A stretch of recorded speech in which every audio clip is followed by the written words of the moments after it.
नमस्कार, स्वागत है आप सबका राजनीति के इस अखाड़े में। मेरा नाम है अजय सितिया।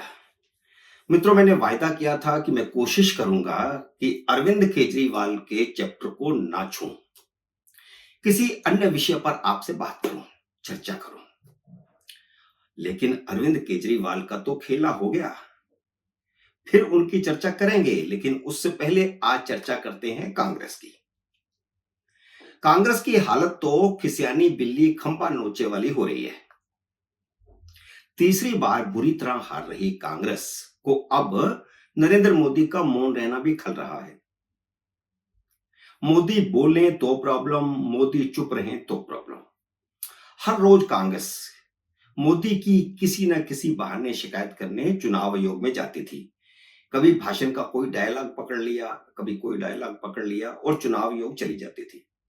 अब मौन रहने की शिकायत करने भी चली गई। मोदी ने क्योंकि ऐलान किया है कि वह 24 घंटे ध्यान करेंगे, मौन रहेंगे, तो इलेक्शन कमीशन में पहुंच गई कांग्रेस और कहा कि यह आचार संहिता का उल्लंघन है। मोदी का मौन रहना भी आचार संहिता का उल्लंघन, मोदी का बोलना भी आचार संहिता का उल्लंघन। और यह बेतुका तर्क किसी ऐरे गहरे प्रवक्ता का नहीं है। यह तर्क देश की सबसे बड़ी अदालत सुप्रीम कोर्ट के उस वकील का है जिसने अपने तर्कों से अरविंद केजरीवाल को जमानत दिलवा दी थी।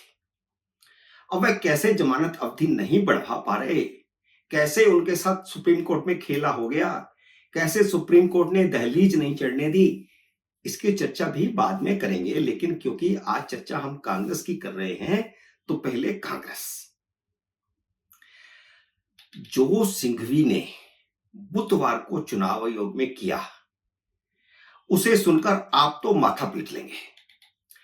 हर बार की तरह इस बार भी मोदी ने चुनाव प्रचार खत्म होने के बाद मौन रहकर साधना करने का फैसला किया।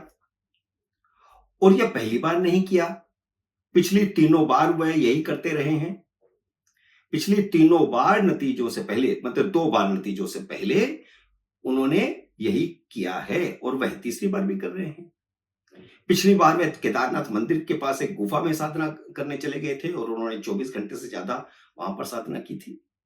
इससे पहले 2014 में जब पहली बार वह संसद लोकसभा का चुनाव पहली बार लड़ रहे थे और प्रधानमंत्री पद के भाजपा के उम्मीदवार थे, तब भी चुनाव प्रचार खत्म होने के बाद वह शिवाजी के प्रतापगढ़ किले में ध्यान लगाने पहुंच गए थे और वहां पर उन्होंने ध्यान लगाया था। इस बार मोदी वही कर रहे हैं जो पहले कर रहे थे।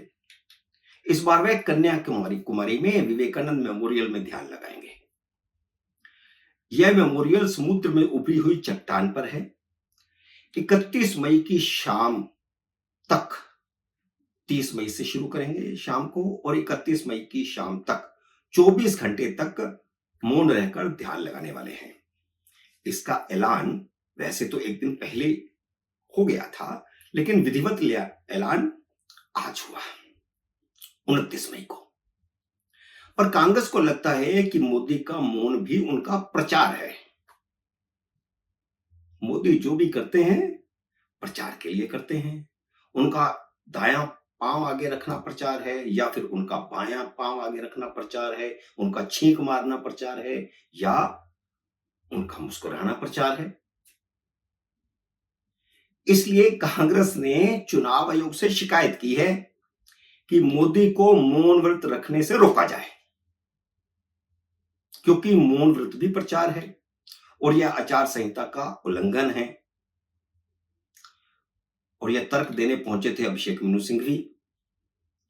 सिंघवी की दलील सुनकर चुनाव आयोग के सदस्य पता नहीं हंसे होंगे या नहीं हंसे होंगे, पर बाहर आकर जब मीडिया के सामने सिंघवी बोल रहे थे तो पत्रकार खूब हंसे। अब सिंघवी ने जाकर के चुनाव आयोग से कहा कि अगर उन्हें मौन व्रत रखने से नहीं रोका जा सकता तो मीडिया को रोकिए कि वह उनका प्रचार ना करें। चलिए, जो हंसी उनकी हुई मीडिया में, तो उससे पहले तो उनकी हंसी सुप्रीम कोर्ट में हो गई थी। अच्छी तरह जग हंसाई हो गई थी जब वे केजरीवाल की जमानत अवधि बढ़वाने के लिए सुप्रीम कोर्ट गए थे। कोर्ट ने सिंघवी की अर्जी लेने से ही इनकार कर दिया। अब आपको बताता हूं कि अवधि क्यों नहीं बढ़वा पाए। बीमारी के बहाने वे अवधि बढ़वाना चाहते हैं। असल में केजरीवाल की जब अंतरिम जमानत हुई थी तो देश भर में सुप्रीम कोर्ट की आलोचना हुई थी, क्योंकि जमानत राजनीतिक आधार पर दी गई थी, न्यायिक आधार पर नहीं दी गई थी। और देश की सुप्रीम कोर्ट इस बात को समझती है कि जनता क्या सोचती है। सुप्रीम कोर्ट ने जनता की भावना को समझा, इसलिए उसी के अनुकूल फैसला लिया। अब केजरीवाल को 2 जून की सुबह खुद तिहाड़ जेल जाना होगा, और वह ड्रामा तो करेंगे ही, बाजे गाजे के साथ जाएंगे तिहाड़ जेल, भीड़ लेकर के जाएंगे। जेल से बाहर आने के बाद उन्होंने हर इंटरव्यू में खुद की तुलना भगत सिंह से की है। वह दिल्ली और देश की जनता को मूर्ख समझते हैं। वह समझते हैं कि देश की जनता आजादी के लिए जेल जाने और शराब घोटाले में जेल जाने में अंतर नहीं समझती। जिस देश की सुप्रीम कोर्ट ने जनता का मूड समझ लिया, उसे केजरीवाल और सिंघवी नहीं समझ रहे हैं। केजरीवाल न्यूज चैनलों में लिख लिख करके दे रहे हैं कि भाजपा की सीटें 200 से कम आएंगी और विपक्ष की सीटें 300 से ज्यादा आएंगी। केजरीवाल की तरह सिंघवी भी समझते हैं कि 4 जून को मोदी सरकार का तो राम नाम सत्य हो जाएगा। इसलिए अगर 7 दिन की मोहलत मिल जाए तो केजरीवाल तब तक जेल नहीं जाएंगे। कब तक? जब तक राहुल गांधी का शपथ ग्रहण नहीं हो जाता। तो राहुल गांधी का शपथ ग्रहण हो गया तो उसके बाद तो फिर बाकी के जो 4 दिन बचे हैं उसमें तो वह केजरीवाल की जमानत करवा ही लेंगे। पर इस बीच मोदी ने मौन व्रत रखकर इन दोनों का सपना तोड़ दिया है, जो ये करना चाहते थे। आज के वीडियो में इतना ही। मुझे उम्मीद है मेरा ये वीडियो आपको पसंद आया होगा। इसे लाइक और शेयर कीजिए।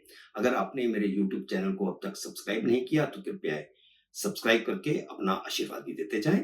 जल्द ही मिलते हैं अगले वीडियो में किसी अन्य विषय के साथ। तब तक नमस्कार।